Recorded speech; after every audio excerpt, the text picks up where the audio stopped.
অপহরণ এবং মুক্তিপণ এ ধরনের অপরাধমূলক কর্মকাণ্ডে যারাই জড়িত থাকবে তাদের বিরুদ্ধে কঠোর ব্যবস্থা নেওয়া হবে। মাদক, মানব এবং চোরাচালান বিষয়ে জড়িত আছে সকল অপরাধীদেরকেই আমরা আইনের আওতায় নিয়ে আসব।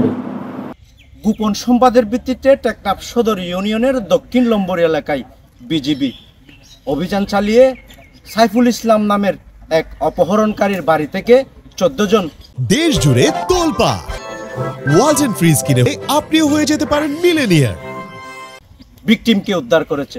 এ বিষয়ে সংবাদ সম্মেলন করছে, আমরা আপনাদেরকে সেখানে নিয়ে যাচ্ছি। দর্শক,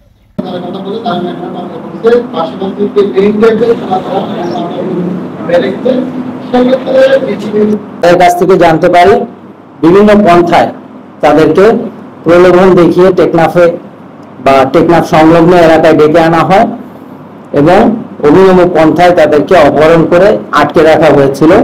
চক্রটির পরিকল্পনা ছিল প্রত্যেকের কাছ থেকে 5 থেকে 10 লাখ টাকা মুক্তিপণ আদায় করার। বিজিবির তড়িৎ পদক্ষেপের ফলে এই পরিকল্পনা ভেস্তে গিয়েছে। এই ধরনের অপহরণ এবং মুক্তিপণ এ ধরনের অপরাধমূলক কর্মকাণ্ডে যারাই জড়িত থাকবে তাদের বিরুদ্ধে কঠোর ব্যবস্থা নেওয়া হবে। আমাদের অভিযান শুধু এই 14 জনকে উদ্ধারের মধ্যেই সীমিত থাকবে না।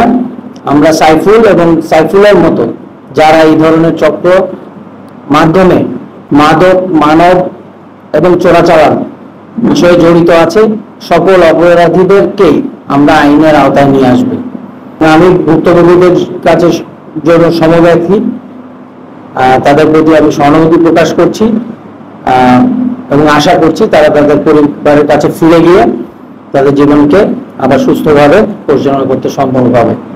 এই অভিযান পরবর্তী সময়ে সংশ্লিষ্ট থানায় মামলা দায়ের এবং অভিভাবকদের কাছে হস্তান্তরপূর্বক তাদের স্ব বাসস্থানে ফেরত যাওয়া বর্তমানে প্রক্রিয়াধীন। এটা আজকের মধ্যেই সম্পন্ন করা। টেকনাফ ভৌগোলিক অবকাঠামোগত ভাবে অত্যন্ত দুর্গম এবং প্রতিকূল একটি পরিবেশে সকল আইন প্রয়োগকারী সংস্থাকেই তাদের স্ব দায়িত্ব পালন করতে হয়।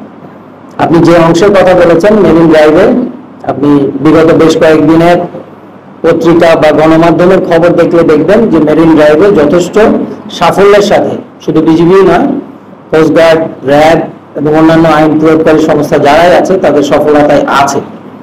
তো মেরিন ড্রাইভকে সুরক্ষিত রাখতে সকল আইন শৃঙ্খলা রক্ষাকারী বাহিনী একযোগে কাজ করছে, সমন্বিত উদ্যোগে এই বিষয়ে ব্যবস্থা নেওয়া হচ্ছে। এছাড়াও বর্ডার গার্ড বাংলাদেশ এই সীমান্তে তাদের অবস্থান সুসংহত করেছে। এছাড়াও নবসৃজিত 64 বিজিবি ব্যাটালিয়ন এই সীমান্তে ইতিমধ্যে তাদের আভিযানিক কার্যক্রম পরিচালনা করে আসছে এবং আমরা মনে করি ভবিষ্যতে যে কোনো ধরনের অপরাধ এবং অপরাধীকে নির্মূল করা শুধু সময়ের ব্যাপার।